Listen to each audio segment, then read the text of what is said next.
दोस्तों, पिछले वीडियो में हमने इड़ा और पिंगला नाड़ी के बारे में जाना। आज की इस वीडियो में हम सुषुम्ना नाड़ी के बारे में जानेंगे। उससे पहले ये जान लेते हैं कि इस वीडियो में हम कौन कौन से टॉपिक को कवर करेंगे। इस वीडियो में हम अपने चंचल मन और उस पर अमावस्या और पूर्णिमा का क्या फर्क पड़ता है यह जानेंगे। साथ ही साथ छठी इंद्री को कैसे सक्रिय करें यह भी इस वीडियो में हम जानेंगे। दोस्तों, हमारे प्रत्येक कार्य में हमारी श्वास एक महत्वपूर्ण भूमिका निभाती है और जब हमारी श्वासों का इतना महत्व है तो हमें श्वास का ज्ञान होना बहुत आवश्यक है।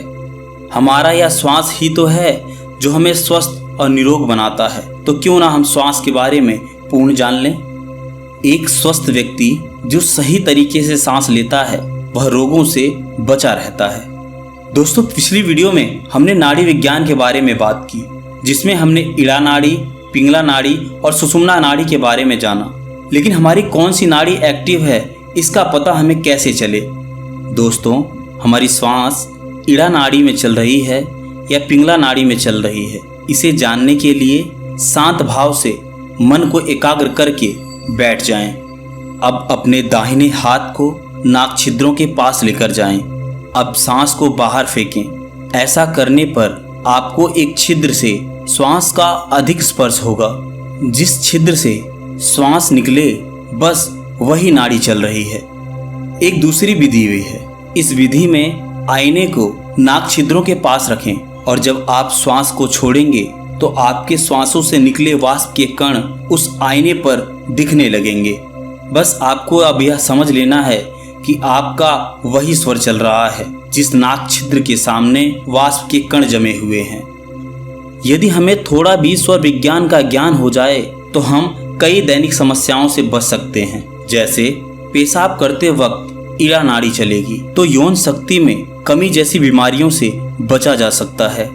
यदि आपने कभी ध्यान दिया होगा तो जनेऊ पहनने वाले लोग पेशाब करते वक्त जनेऊ को अपने कान में लपेट लेते हैं, जिससे उनकी इड़ा नाड़ी चलने लगती है। पहले के योगियों और ऋषि मुनियों को यह पता था कि अनुकूल नाड़ियों को चलाकर कई समस्याओं से बचा जा सकता है। दोस्तों, नाड़ी बदलना कोई मुश्किल काम नहीं है, इसे आप बदल सकते हैं। इससे पहले आपको यह जानना होगा कि आपकी कौन सी नाड़ी चल रही है। यदि आपको नाड़ी बदलने की जरूरत है तो उसी ओर करवट लेकर लेट जाएं। थोड़े समय में नाड़ी अपने आप बदल जाएगी। जैसे इड़ा नाड़ी चलने पर आप बाईं करवट लेकर लेट जाएं तो थोड़ी देर में आपकी पिंगला नाड़ी चलने लगेगी। और दोस्तों, यदि आप खड़े, बैठे और चलते वक्त नाड़ी बदलना चाहते हैं तो जो नाड़ी चल रही है उस नासिका को उंगलियों से बंद कर लें और दूसरी नासिका से नाभि तक भर के सांस लें। जब तक संभव हो श्वास को भीतर तक रोकें, फिर धीरे धीरे उसी नासिका से श्वास को बाहर निकाल दें और ऐसा ही क्रम आपको 3-4 बार करना है। नाड़ी अपने आप बदल जाएगी। दोस्तों, नवजात बच्चों की नाड़ियां सूर्य और चंद्र की कलाओं पर चलती हैं। जैसे हम सभी जानते हैं कि पृथ्वी अपनी धुरी पर सूर्य के चारों ओर परिक्रमा करती है, इसलिए प्रकृति पर सबसे अधिक प्रभाव सूर्य का होता है, जबकि चंद्रमा पृथ्वी से सबसे नजदीक है, इसीलिए चंद्रमा का प्रभाव दूसरे नंबर पर पृथ्वी पर पड़ता है। हर पूर्णिमा के दिन समुद्र में ज्वार भाटा आता है और यह मानव शरीर भी 70% पानी है, तो चंद्रमा का जो प्रभाव समुद्र पर होता है वही प्रभाव हमारे शरीर पर भी होता है। क्योंकि चंद्रमा हमारे मन से संबंधित है, तो यही कारण है कि मन की जो दशा पूर्णिमा के दिन होती है उसी दशा में मन का वेग बढ़ जाता है। अर्थात पूर्णिमा और अमावस्या के दिन यदि मन आपका खुश होगा तो आपकी खुशी में वृद्धि होगी, और यदि आपका मन दुखी होगा तो दुख भी स्वयं बढ़ जाएगा। चलिए अब जानते हैं सुषुम्ना नाड़ी के बारे में। दोस्तों, जब सुषुम्ना नाड़ी चलती है तो दोनों नाक छिद्रों से हवा निकलती है। सुषुम्ना नाड़ी मूलाधार चक्र से शुरू होकर शरीर के सबसे उच्चतम चक्र सहस्त्रार चक्र तक जाती है। सभी चक्र सुषुम्ना में ही विद्यमान हैं। सुषुम्ना नाड़ी आध्यात्मिक दृष्टि से बहुत महत्वपूर्ण है। सुषुम्ना नाड़ी के चलने पर यदि आप ध्यान करते हैं तो आपके प्रत्येक कार्य सिद्ध होते हैं।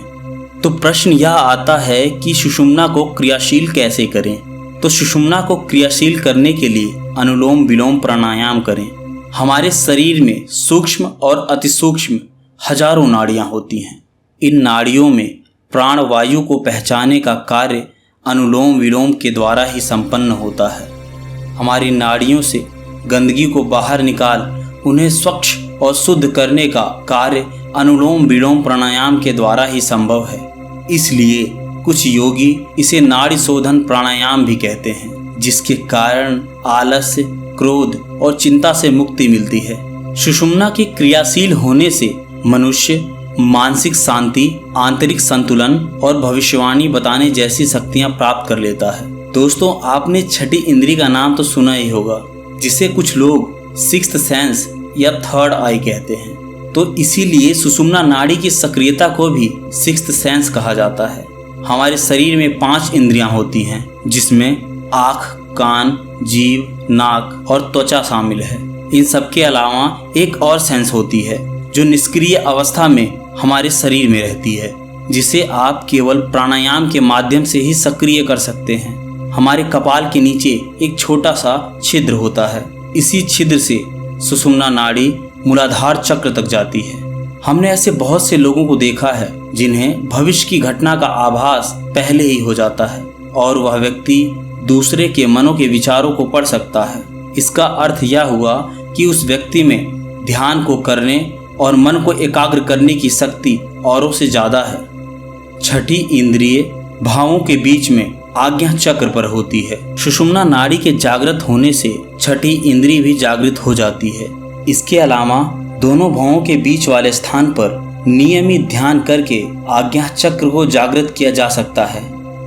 तो दोस्तों, आज की वीडियो में बस इतना ही। वीडियो पसंद आया है तो लाइक करें, शेयर करें और हाँ दोस्तों, हमें फेसबुक और इंस्टाग्राम पर जरूर फॉलो कर लीजिए।